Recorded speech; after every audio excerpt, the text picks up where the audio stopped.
na wo me ke no ni na ndin to ti lo an bon papa.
The TV1 News is proudly brought to you by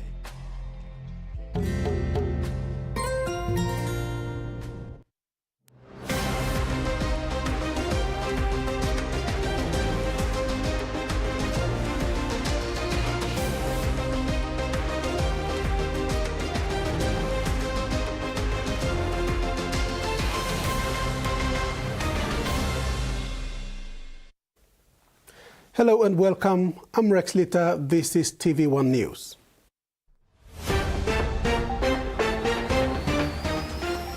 In this edition, Oil and Gas Amendment Bill consents.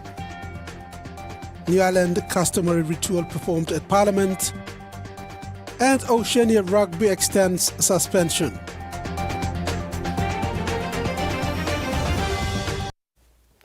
Prime Minister James Marape, one of the state witnesses in the Paraka scandal, did not appear before the court to testify today due to the Parliament sitting.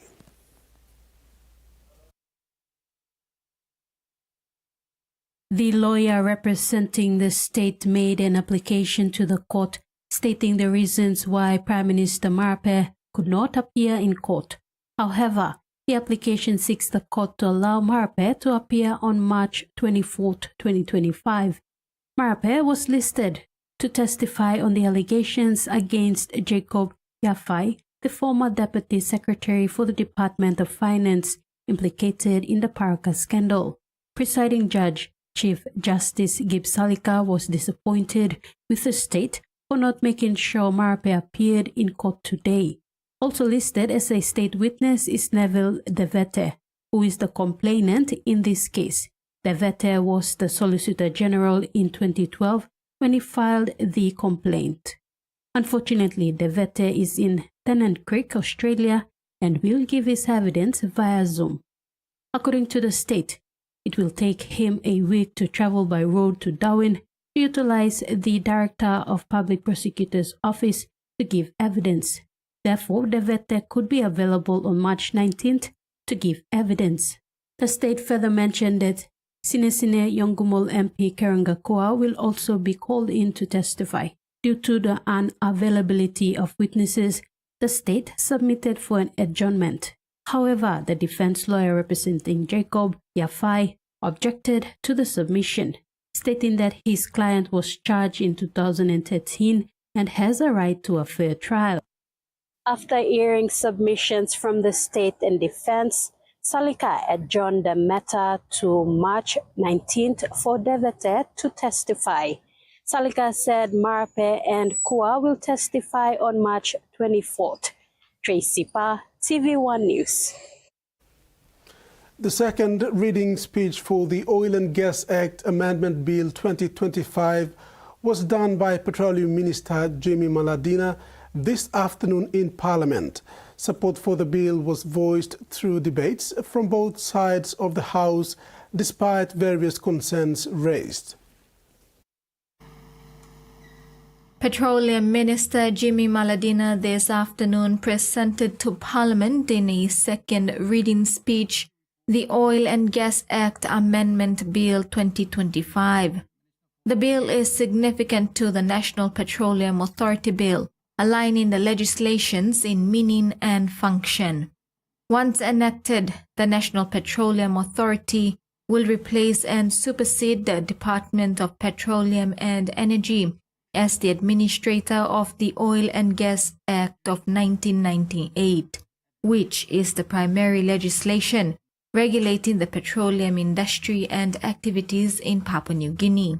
With reform work on fiscal regime and production sharing framework being looked closely and pursued, the regulator's role has to be enhanced because we have a live and robust industry to regulate economic projects to deliver in our country. Without having to subject the regulator to various fiscal regime models at this point of time, I am prioritizing the creation of the National Petroleum Authority as an independent, effective and efficient regulator. Minister Maladina expressed that the bill will create a framework that maximizes revenue for the people of Papua New Guinea as production arises from natural gas and oil projects. This will bring industry confidence, while the authority play a key role in implementing policies such as production sharing contracts, downstream processing and domestic market obligation, amongst other policy of national interest for our country.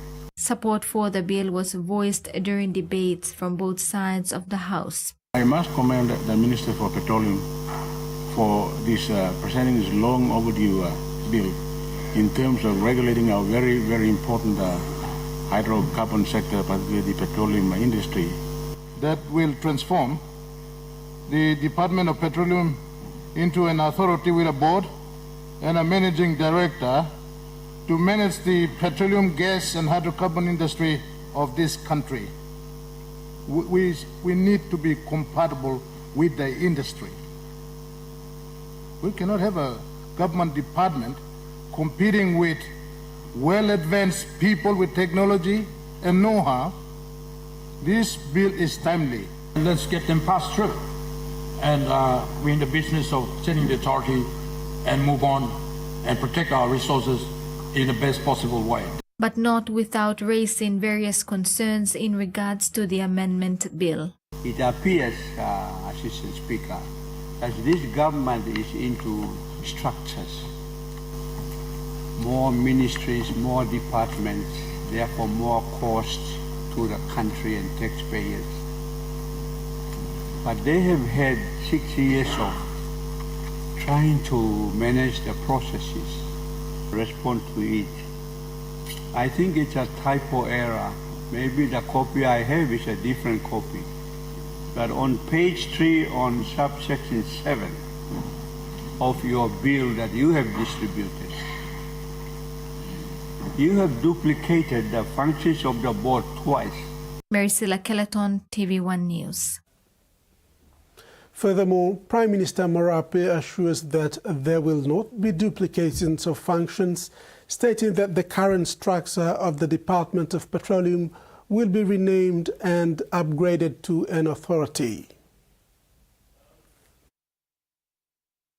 So it replaces the Department of Petroleum and upgrades it into a petroleum authority.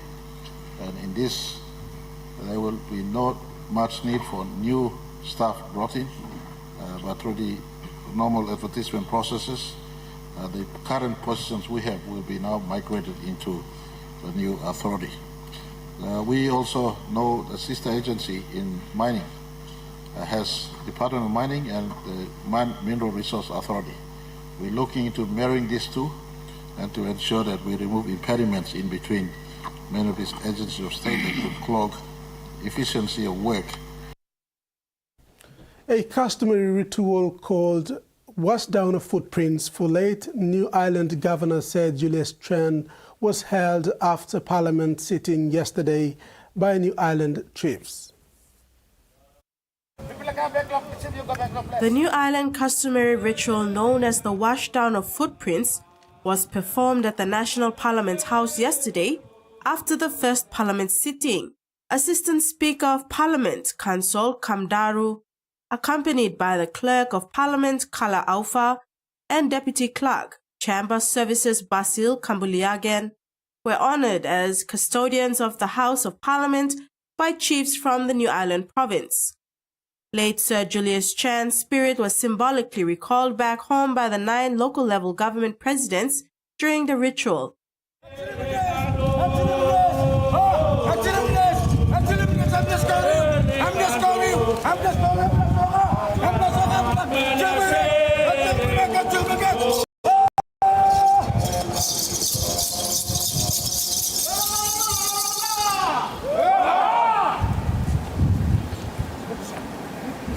Mankind long this afternoon, long walk belong, ritual clearance belong, late governor from New Ireland, now founding father, engineer belong, MB Papua New Guinea, Yubla making finish inside, long convey condolence for Yubla too, become witness in Yubla, now Yubla get up, finishing him lawyer, the long afternoon. Thank you, Thomas, by walk custom, by enough percent, so we proceed along second part along this program inside. Witnessing the customary ritual in front of the National Parliament House was the Prime Minister James Marape, MP and opposition leader Douglas Tomuriasa, amongst other members of Parliament who were present to witness the appreciation ceremony, which concluded funeral obligations of late Sir Julius Chan. A reception was held afterwards at the State Function Rooms, where Assistant Speaker Kamdaru formally welcomed the visiting delegation, followed by presentation of gifts and speeches by New Ireland Province Acting Governors Sami Missen, MPA and other MPs. Jasmine Erujak, TV1 News. The second sitting of Parliament began with more tributes to late Sir Julius Chen. Members of Parliament, as part of the tributes, acknowledged his legacy, reflected on his contribution and encouraged each other to be courageous and committed like the late Sir Julius.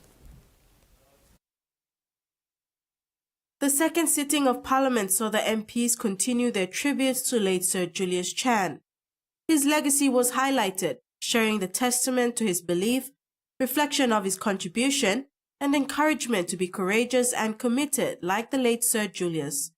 His family and colleagues of the New Ireland provincial government were also seen witnessing the tributes given to the late Sir Julius. Member for Rabaul Dr. Alan Marat, on behalf of the people of East New Britain province, gave tribute to the legacy of late Governor Sir Julius Chan. Much more could be said in tribute to this political Herculean. But it is incumbent upon us all, members of Parliament, now and in the future, to take the baton of his legacy and with the fiercest of commitment and determination, run with it. Let his life and example inspire us to be better leaders, better citizens, and better stewards of this great nation. Let us rededicate ourselves to building a Papua New Guinea that reflects the vision and the dedication of Sir Julius and our great leaders that have gone before us. Minister for Higher Education, Research, Science, Technology and Sport, Kinoka Feo, took the time to highlight Sir J's contribution to the education system in the country. This administration saw the expansion of higher education through the establishment of universities such as the University of Goroka, Divine Word University, Pacific Adventist University, and the University of Natural Resources and Environment. This legacy of educational growth continues today with the establishment of 3 new universities, further advancing Papua New Guinea's intellectual and professional capacity. Sir Julius understood that investing in higher education was the surest way to secure a strong and prosperous future for our country. He firmly believed that education was the cornerstone of national progress.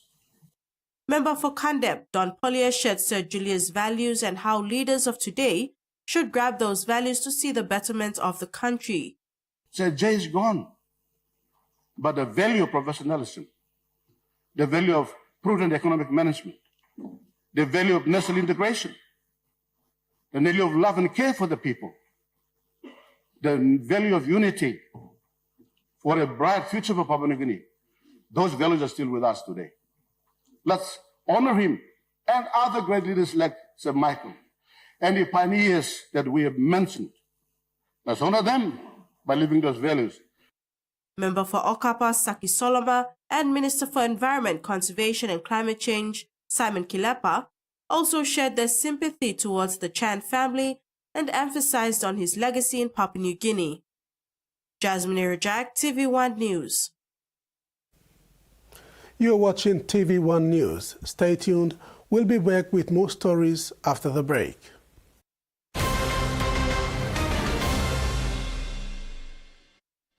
Banking used to mean long trips, endless queues, and piles of paperwork. But now, BSP's one-talk wallet means no waits, no forms, no fuss.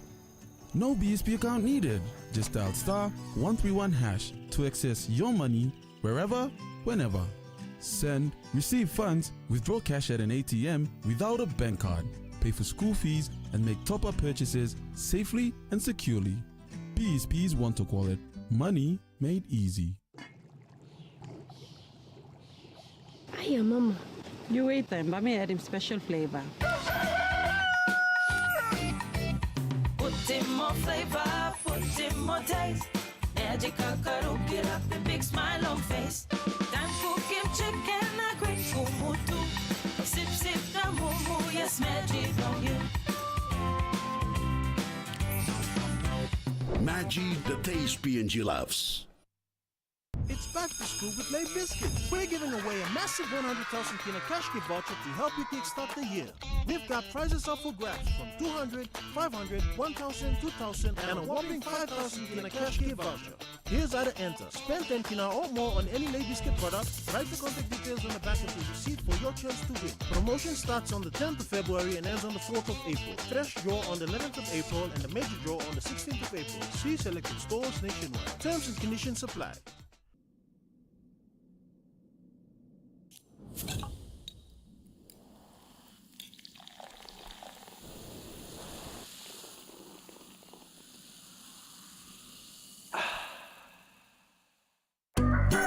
For Simon, life is simple.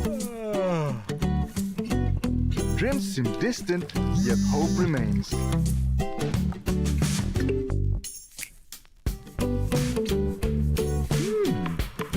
One ticket, one dream. Simon's world changed forever. Yes! From small dreams to big possibilities. The One-Talk Jackpot is here for everyone.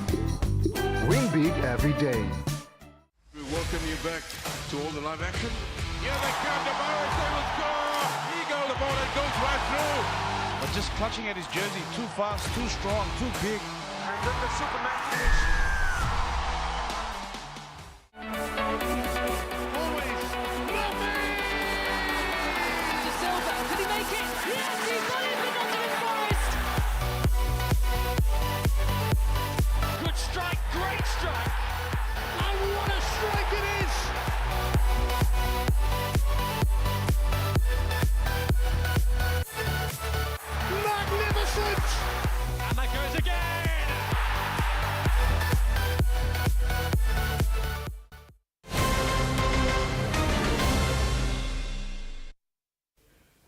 Welcome back.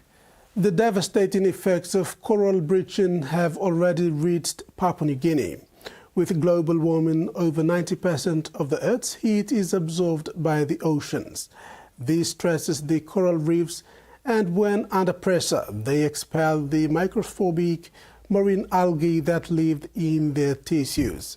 They then lose their vigilant colors, leading to coral bleaching.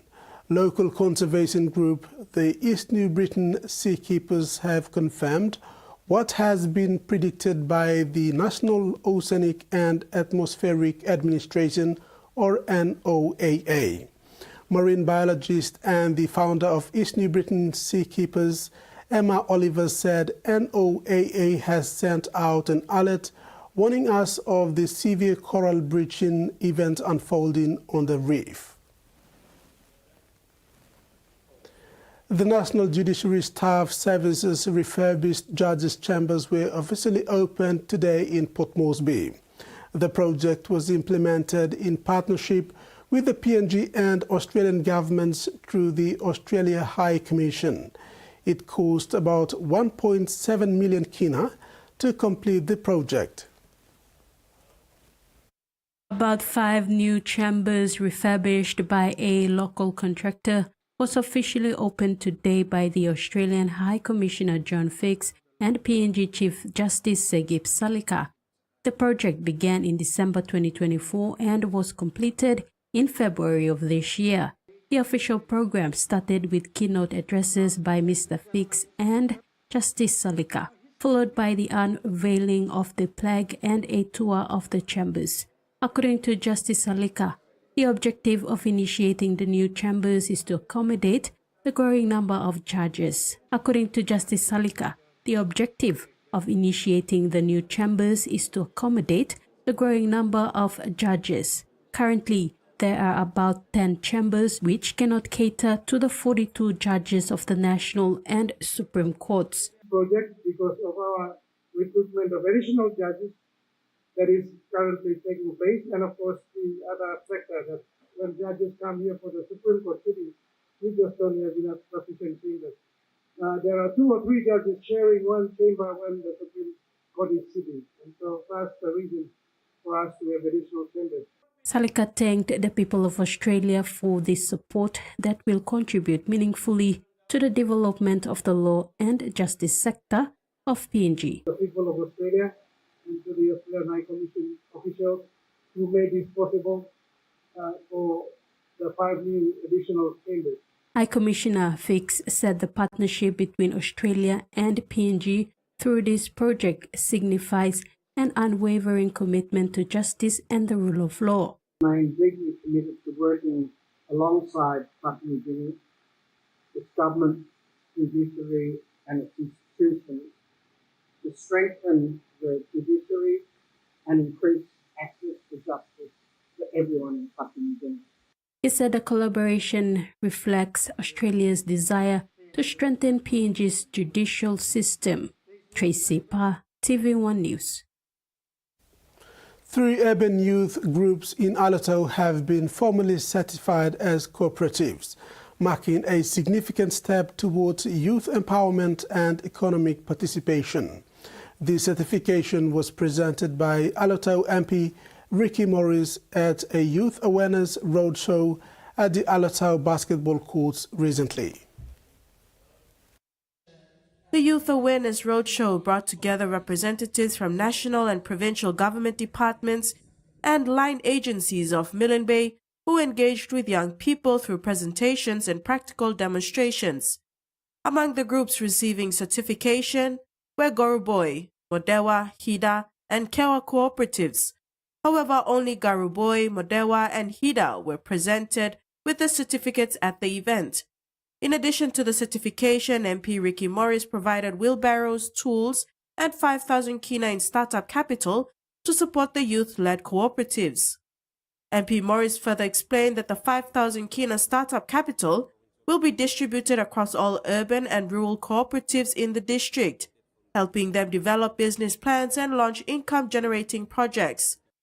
Alotau Town Mayor Gita Elliott commended the initiative, while Commerce Division Principal Advisor Harry Sioni outlined the cooperative formation process and available government support. Meanwhile, Milne Bay Tourism Bureau Acting Manager Mimosa Mark highlighted that many cooperative members are already working as Alotau volunteer youth ambassadors, serving as tour guides for international cruise tourists and ushers during special events. One of the youth leaders, Don Donald of Garuboy Modewa Street Cooperative, expressed gratitude for the initiative, emphasizing its potential to steer young people away from law and order issues and towards productive community engagement. The event concluded with a fire safety awareness demonstration and recruitment drive by the Alotau Fire Station. Jasmine Erajak, TV1 News. And now to the finance news.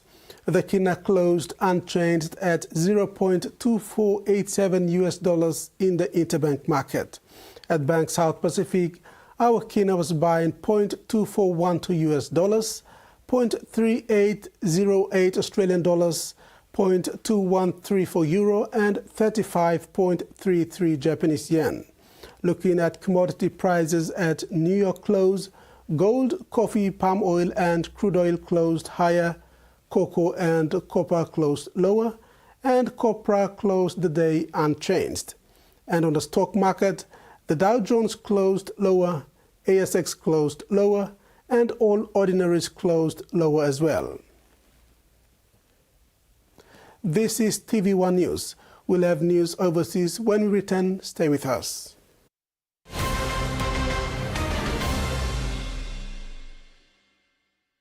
Banking used to mean long trips, endless queues, and piles of paperwork. But now, BSP's one-talk wallet means no waits, no forms, no fuss.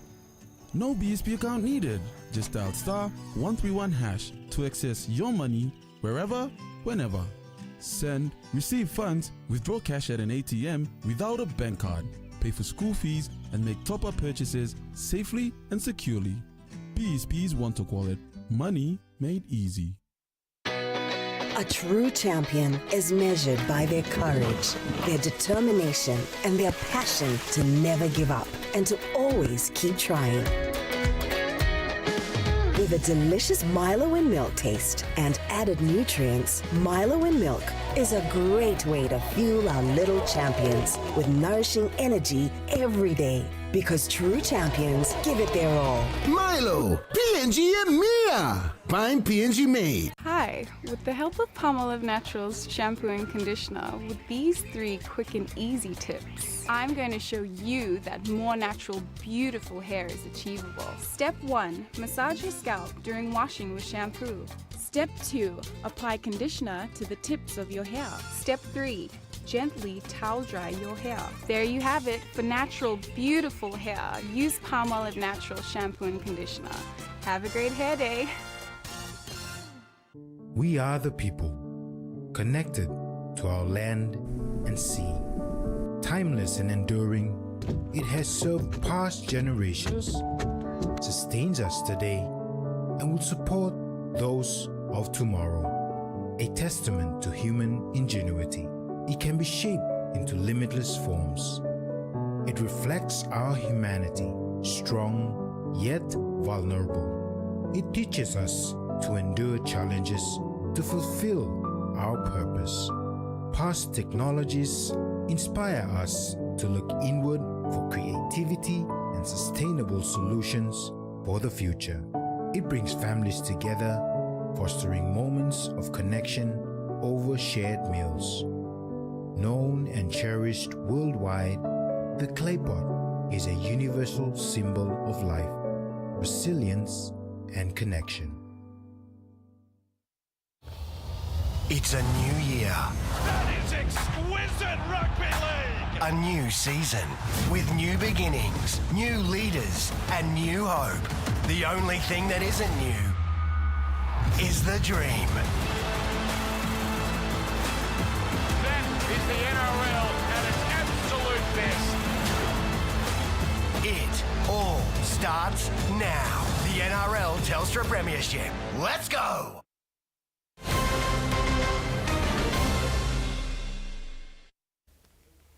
Thanks for staying with us.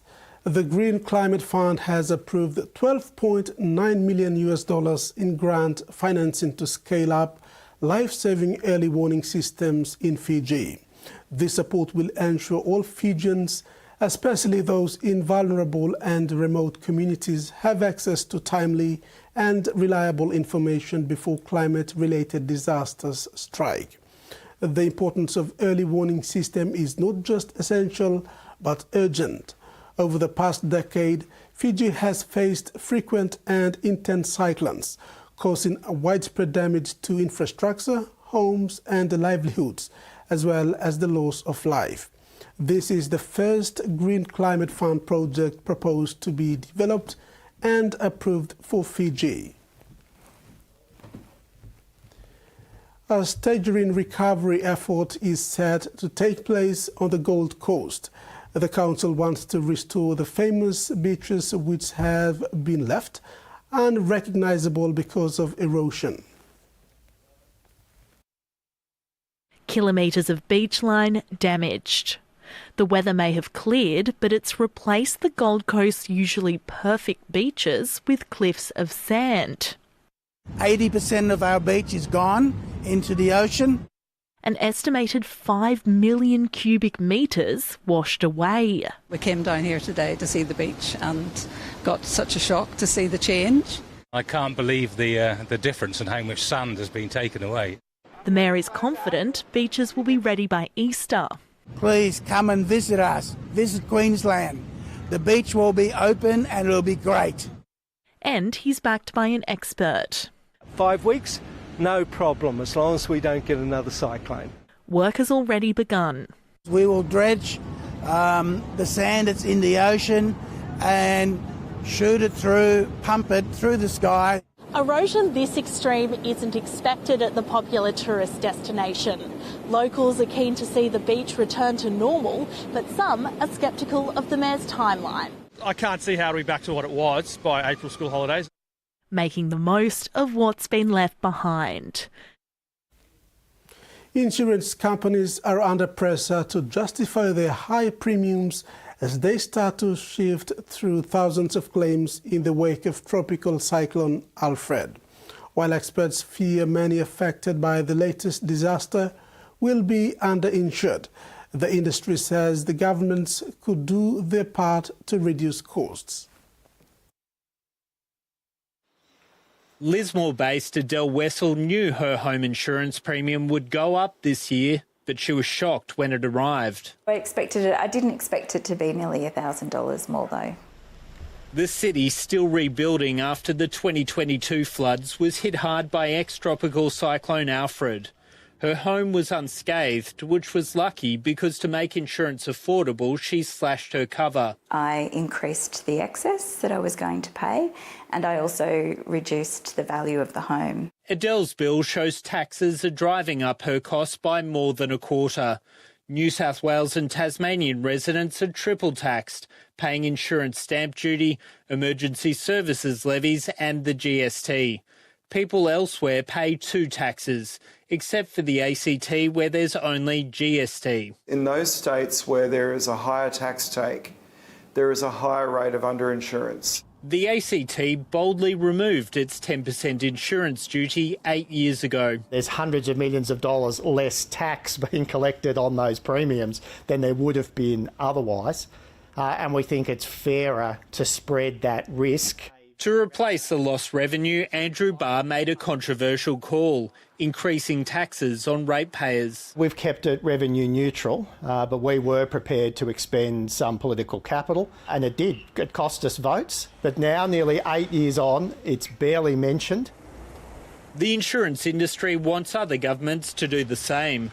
It's labelled stamp duty unfair because those with higher premiums pay more tax, often people on the climate front lines. It is an insidious tax in that it keeps continuing to rise with the cost of insurance premiums. It needs to be abolished, or at the very least right-sized or frozen. Maureen Faruqi chaired an inquiry late last year which recommended the federal government should incentivise states and territories to abolish insurance taxes.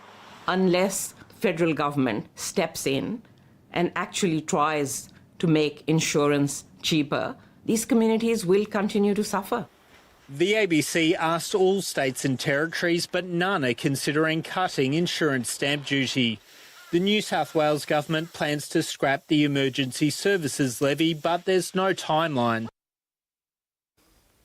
The Greenlanders are going to the polls in an election which has been dominated by US President Donald Trump's vow to make the Arctic territory part of the United States. The comments fired up Greenland's long-standing push for independence from Denmark, which has controlled the territory for about 300 years. Even here in Denmark, an election in Greenland wouldn't normally get this much attention, but of course this year is different. The whole world is watching, and that's because of one man, Donald Trump. President Trump has had this long-term obsession with acquiring Greenland. Back in 2019, he offered to buy Greenland from Denmark. The Danish Prime Minister at the time slapped down that idea, and many people saw it as a bit of a joke, but no one's laughing now. The President has since doubled down on that commitment to acquiring Greenland. He hasn't ruled out the possibility of using force, and recently he said that the US would get Greenland one way or the other, which many people have seen as a rather ominous threat, both in Greenland and here in Denmark.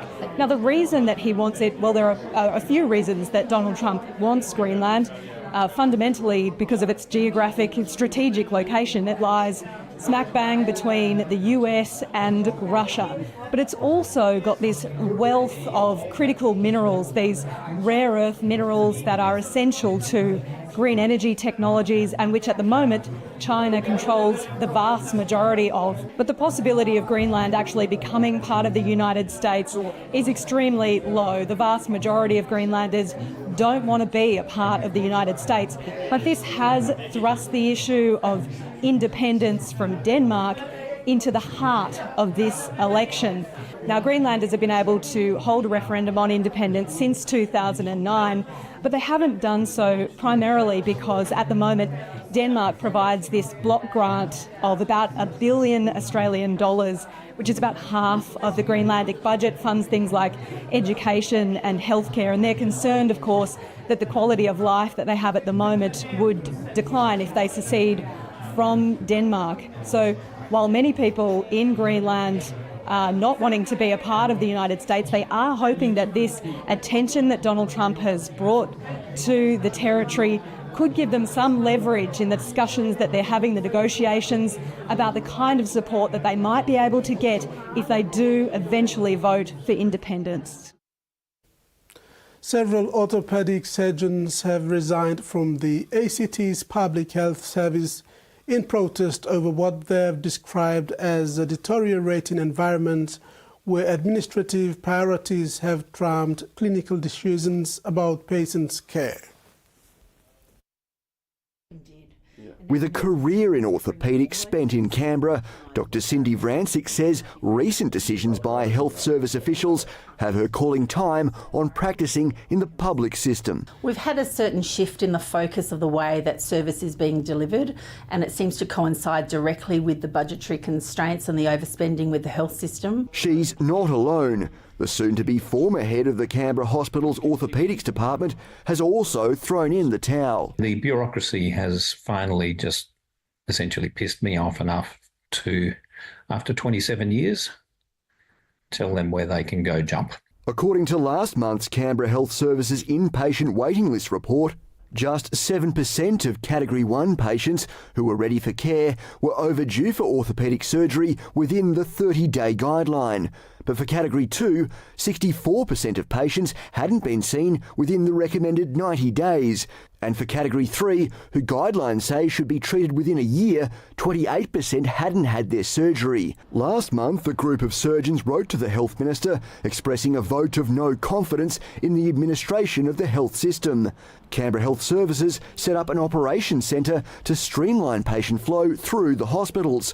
It was designed to tackle waiting list challenges, but the resigning surgeons say it hasn't worked. If there's a conflict between, say, a long wait elective patient who's been waiting to have, let's say, their hip replacement, and there's a trauma patient who also needs a similar surgery, but there's only one set of equipment, as the clinician on site, we want to choose the trauma patient, but we get overridden by the operations centre that say, no, you must not cancel any elective cases. The way you don't have a waiting list is you actually fund the surgeries. The operations centre is run by clinicians, it's run by doctors and very senior nurses who have years and years of experience in Canberra Hospital and in the ACT public health system. The Minister argues the surgeons don't always have visibility of the bigger picture that informs decisions, but a new escalation process is being considered. There are trusted senior clinicians that they can go to say, hang on a minute, I think the wrong decision's been taken, can we just have another look at this? Without meaningful change, the resigning doctors say their colleagues might not stick around to argue the point. And that ends the news segment. Later in sports, Rebuilding of stadium welcomed and Oceania Rugby extends suspension.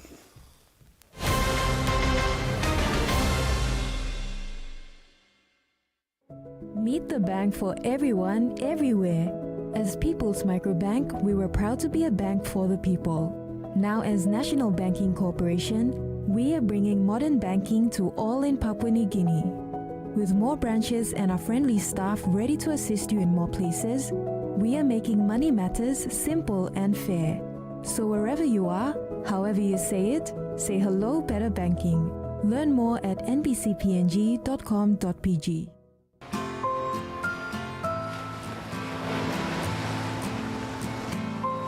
How would you know if the love you're giving is true?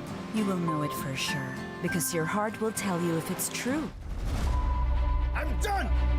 I'm through living like this! I'm so sick of your jealousy! You'll never see your kid again, you animal! Can we talk for a bit? Will you marry me? Whoa, our emotions are running high. Just go home, rest for tonight. What, you don't want to get married because you want to keep seeing other women? In the Pacific, sport is a lot more than just a game. It's about mana, the spiritual power within us all.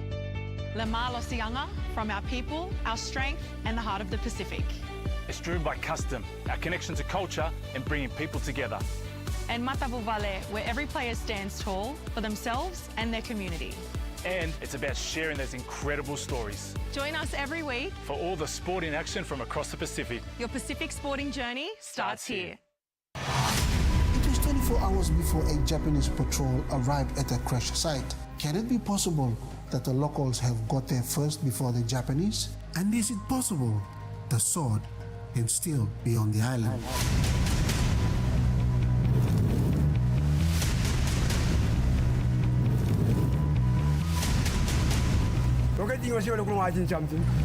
Giving you story, brandy man, you're going to come or send you, bro. You know the French?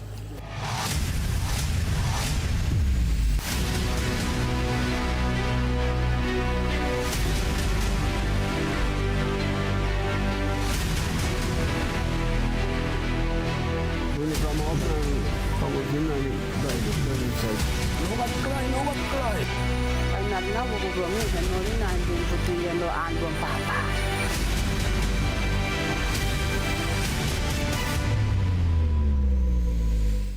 Kendra's out of our lives. The police arrested her, so I think we'll get some peace back into our lives. We're all starting a new chapter right here. We remain as one big, happy family. We're all gathered here tonight in order to celebrate the return of a person whom we love so much, our dear Lenlen. Lillian, she's Bethany, the one who took care of Lenlen in Australia.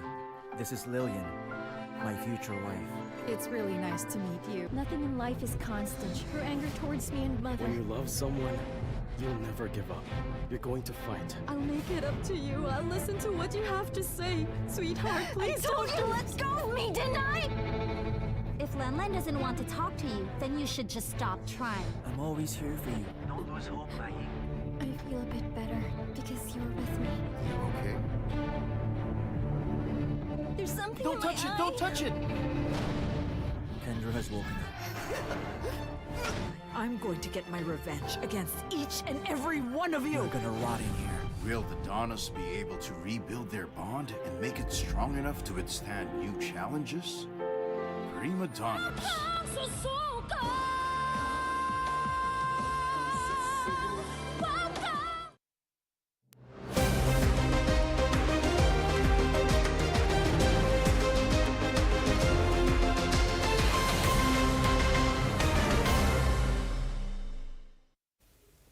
Welcome back.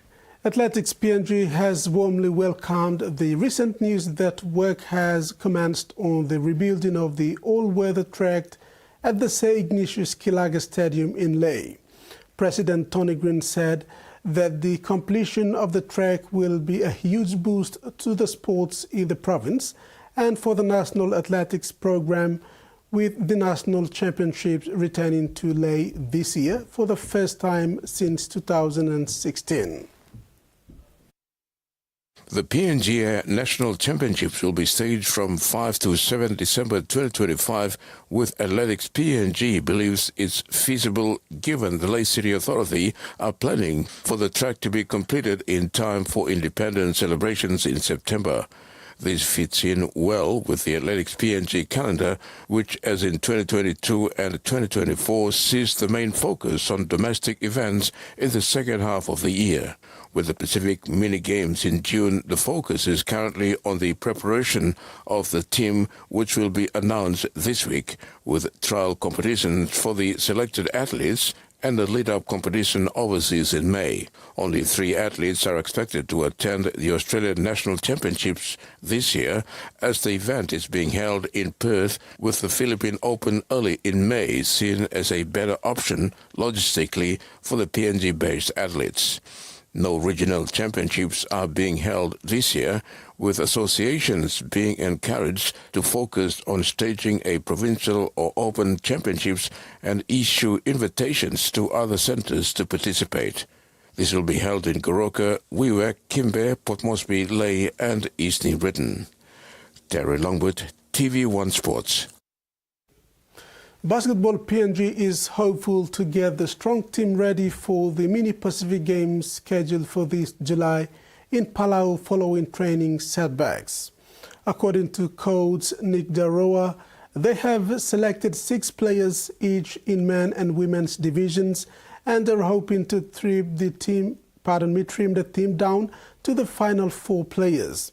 Daroa further said they are looking into different aspects of the game and the skill each player possesses. He said the selection committee will be sitting with each player and find out how things are going so that the best 4 is picked in the end. Meanwhile, he said the under-23 teams have been training for the last 3 months now and will be finalizing their team soon for the Oceania tournament. Papua New Guinea Rugby Union's suspension from all regional and international events has been extended for another 6 months. The PNG Rugby Union's membership was suspended in September last year due to non-compliance with several orders by World Rugby. It meant the country's national teams could not participate in any regional or international competitions sanctioned by Oceania Rugby, World Rugby and the PNG National Olympic Committee. In response to questions from Radio New Zealand Pacific, Oceania Rugby said it has an independent committee reviewing the PNG RU's operations and management. The committee has sent a final request to the union's president, Paul Sivi, asking for outstanding documentation related to the organization's activities. The final notice follows an almost year-long engagement between Oceania Rugby and PNG RU. The independent panel is reviewing PNG RU's operational policies and financial statements in order to aid Oceania Rugby in making its final determination. Oceania Rugby General Manager Frank Pulatua said while the decision to extend PNG RU's suspension is disappointing, it is important that the independent panel being afforded every opportunity to complete their review, given the importance of re-establishing rugby in Papua New Guinea. Oceania Rugby said it was alerted in June last year about allegations made by provincial members of apparent misconduct by the PNG RU board. The allegations relate to claims of mismanagement by board representatives and not fulfilling constitutional obligations to members. The allegations made against the governing body coincided with the women's national team missing the first round of the 2024 Oceania Rugby Women's 15s Championships in Brisbane, and the non-attendance of both the men's and women's national sevens teams at the Olympic qualifiers in Monaco. The PNG National Olympic Committee subsequently suspended the union's membership after its internal review of the events leading to the non-attendance in Monaco. CV, meanwhile, has slammed the latest move, claiming PNG RU has been victimized by the Oceania Rugby chief Pulatua and his cliques in PNG. Terry Longwood, TV1 Sports. Former Australian Wallabies Lote Tuqiri has strongly criticised the way Super Rugby Pacific handled the Fijian Brewers travel arrangements, calling the situation unacceptable and hoping that such a chaotic experience never happens again. His main concern is now how officials in this modern era failed to recognise proper transport for professional rugby teams, especially considering the long history of competition. The incident unfolded on February 21st when the Drua squad landed in New Zealand just before midnight, only 16 hours before their scheduled match against the Hurricanes. To their frustration, the bus that was supposed to take them to their hotel was nowhere to be found, leaving the team stranded. Lote Tuqiri expressed disbelief at the lack of preparation, emphasizing that a professional competition should not have these logistical oversights. He found it unacceptable that a team at this level would be treated in such a manner, pointing out that they are not a junior team on a budget trip, but a professional outfit deserving of proper arrangements. The situation only added to the team's frustration as they narrowly missed victory with a 38-34 result at the last moment. Drua coach Glenn Jackson also voiced his disappointment, explaining that the team faced multiple setbacks, from a missing bus upon arrival to a hotel room that was not ready when they finally reached their destination. He noted that a series of unfortunate events had worked against them, making an already challenging match even tougher. The whole experience has sparked concerns about how the competition manages its teams and whether changes will be made to ensure fair treatment in the future. King Charles has launched the King's Baton Relay at Buckingham Palace ahead of the Glasgow 2026 Commonwealth Games. It is the 18th official Commonwealth Games relay, and today marks 500 days until the event begins on 23rd July next year. The Glasgow 2025 Commonwealth Games, launched by King Charles, will see the King's Baton Relay travel the world. The relay has begun when the King Charles handed the baton to champion cyclist Sir Chris Hoy, the first bearer on its journey around the world.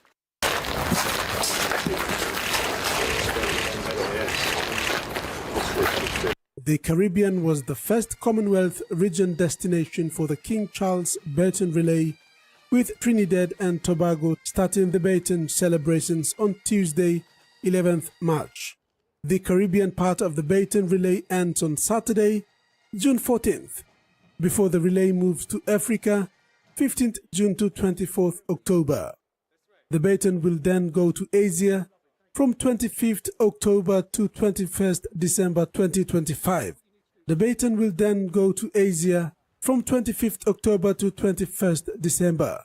The baton will reach Oceania on a 2nd January until 26th March 2026, before it goes to Americas 27th March to 6th May 2026 and back to Europe 8th May to 23rd July 2026. On its way to the Oceania region, the baton is expected to pass through many countries including PNG. In 2022, the Queen's Relay reached PNG shore ahead of the Birmingham Commonwealth Games.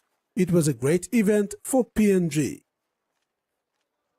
Back home in news, over 20 community policing units in Madang Urban LLG and the Ambanob LLG have been acknowledged and recognized with cash incentives by the Madang provincial government. After the passing of the provincial budget, several other community policing units were also recognized. This included the villages of Riwo and Siar.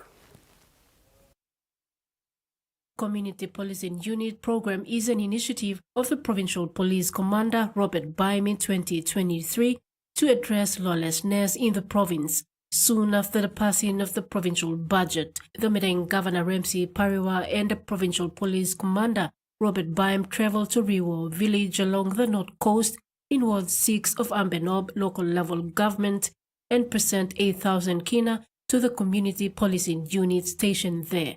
A similar presentation was also done at Ward 10, where a support of 10,000 kina was donated.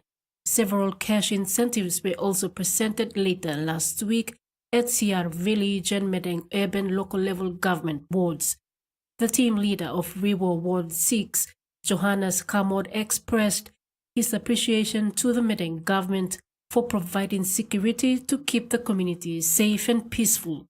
Kamod gave a rundown of how their community policing unit perform their duties daily. Cases, you got attempt rape cases, you got armed robbery, money, olim gani kam, mi plan natin kasol mi olim mo des laul man. Mi olim mo tap, mi mo lawyer, ringim sergeant Dixon Koladi, man who side work full time come looking mi lol last year 2024.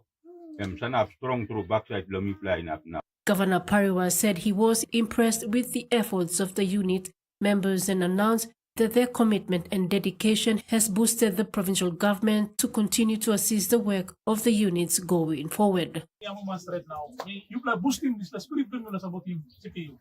We come on the narrow spirit about him CPU because a ministry blomilo helping work the CPU crap, but today I'm on the big added boost authorities of Mika mix on the report na Mika President good the PEC, President good the assembly. Law justify why you want me to give money to CPU. Don't have to money nothing. Masih record law. Amas play case you solve it. Amas play serious case you attend. Amas play minor cases you attend. Amas play number of cases start lawyer compare narbla. Abang play money according law this la. PPC BIME also used the occasion to announce that the services of the community policing units from local villages near Medang town would be utilized during the 50th Golden Jubilee celebrations in September. Mary Bloyumi, or picking it must walk about free. Almost free walk about inside and say Yamilon or call him. Suppose you young people know there's a town or call him Yamilon before. Alright, now we'll call him Medang town. You go down now, Salim or Fist, Salim or Kai like. One pla bell every blomy governor, and we must talk out now. Market blaming or rouse him as place on outside now or not the man comes around. Susan Oriape, TV1 News. And now the weather forecast.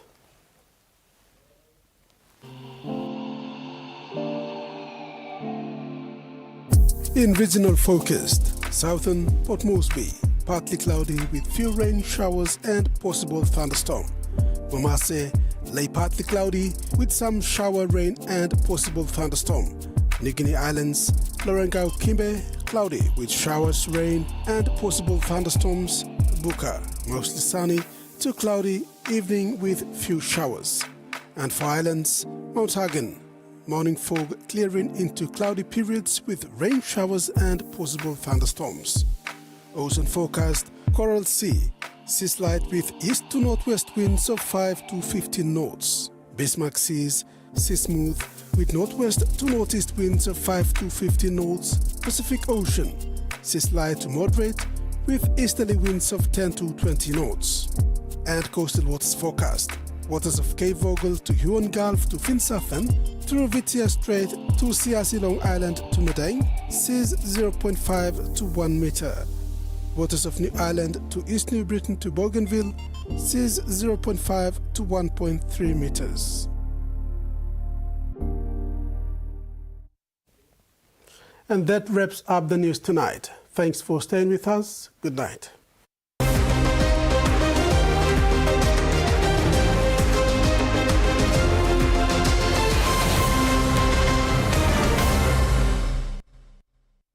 The TV1 News was proudly brought to you by